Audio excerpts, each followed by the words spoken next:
নমস্কার বন্ধুরা, ধীরা কুকিং ব্লগসে সবাইকে স্বাগত। আজকে আপনাদের ইলিশ মাছের একদম একটা হালকা পাতলা রান্না করে দেখাবো। চলুন তাহলে বন্ধুরা আমরা রান্নাটা শুরু করি।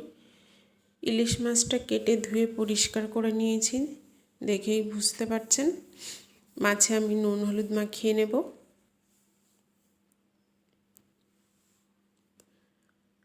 আর এইদিকে ঝিঙেটাকেও কেটে নিয়েছি, এর সঙ্গে রয়েছে কাঁচা লঙ্কা আর ছোট সাইজের একটা পেঁয়াজ। মাছে আমি নুন হলুদ মাখিয়ে নিয়েছি। আর এদিকে রান্নাটা কিন্তু অবশ্যই সরিষার তেলে হবে, যেহেতু ইলিশ মাছের রেসিপি। সরিষার তেলটা খুব ভালো করে গরম হয়ে গেছে। এবার নুন হলুদ মাখানো মাছগুলো আমি হালকা করে ভাজা করে নেব। ইলিশ মাছ খুব বেশি কড়া ভাজা লাগে না, হালকা ভাজা করলেই কিন্তু বেশি টেস্টি লাগে। এক পাশ হালকা ভাজা হয়ে গেছে, আমি আর এক পাশ উল্টে দেব, দিয়ে ওই পাশটাকেও আমি হালকা করে ভাজা করে নেব।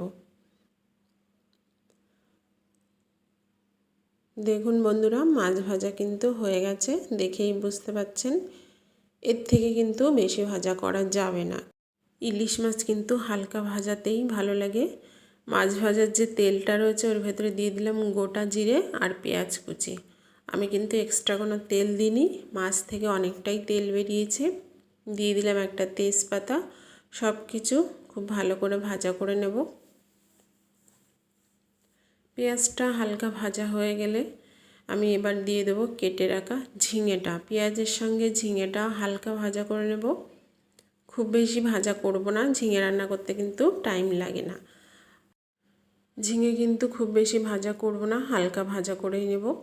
দিয়ে দিলাম স্বাদ মতো নুন আর পরিমাণ মতো হলুদ গুঁড়ো। নুন আর হলুদ গুঁড়োটা দিয়ে আমি হালকা নাড়াচাড়া করে নেব।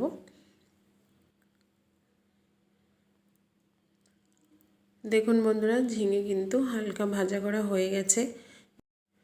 এবার দিয়ে দেব পরিমাণ মতো জল। খুব বেশি জল লাগবে না ঝিঙেতে, যেটুকু দরকার সেটুকু দিতে হবে। এবার তরকারিটা খুব ভালো করে ফুটতে দেব। দেখুন বন্ধুরা, ঝিঙের ঝোলটা কিন্তু খুব ভালো করে ফুটে উঠেছে, আমি ফুটিয়ে নিয়েছি। এবার আমি নাড়াচাড়া করে দিয়ে দেবো এর ভেতরে কাঁচা লঙ্কা আর ভেজে রাখা ইলিশ মাছ। ইলিশ মাছ দিয়ে কিন্তু খুব বেশিক্ষণ রান্না করতে সময় লাগবে না। এবার আমি ঢেকে 5 মিনিট রান্না করব। 5 মিনিট পরে আবার ঢাকনাটা খুলে আপনাদের দেখিয়ে দিচ্ছি, তরকারি কিন্তু হয়ে এসেছে। দেখুন বন্ধুরা, ঝিঙে আর ইলিশ মাছের রেসিপি কিন্তু একদম রেডি। আর খুব সহজভাবে দেখিয়ে দিলাম, একদম কম মশলা, শুধু জিরে ফোড়ন দিয়ে। আপনারাও বাড়িতে এইভাবে তৈরি করুন আর আমাকে জানাবেন এই রেসিপিটা কেমন লাগলো। আর অবশ্যই ভালো থাকবেন, ভিডিওগুলো বেশি বেশি করে দেখবেন, লাইক করবেন, শেয়ার করবেন, কমেন্টস করবেন আর সাবস্ক্রাইব করতে কিন্তু ভুলবেন না। তাহলে বন্ধুরা আজকে এই পর্যন্তই, আবার অন্য কোনো দিন আর একটা নতুন ভিডিও নিয়ে চলে আসবো।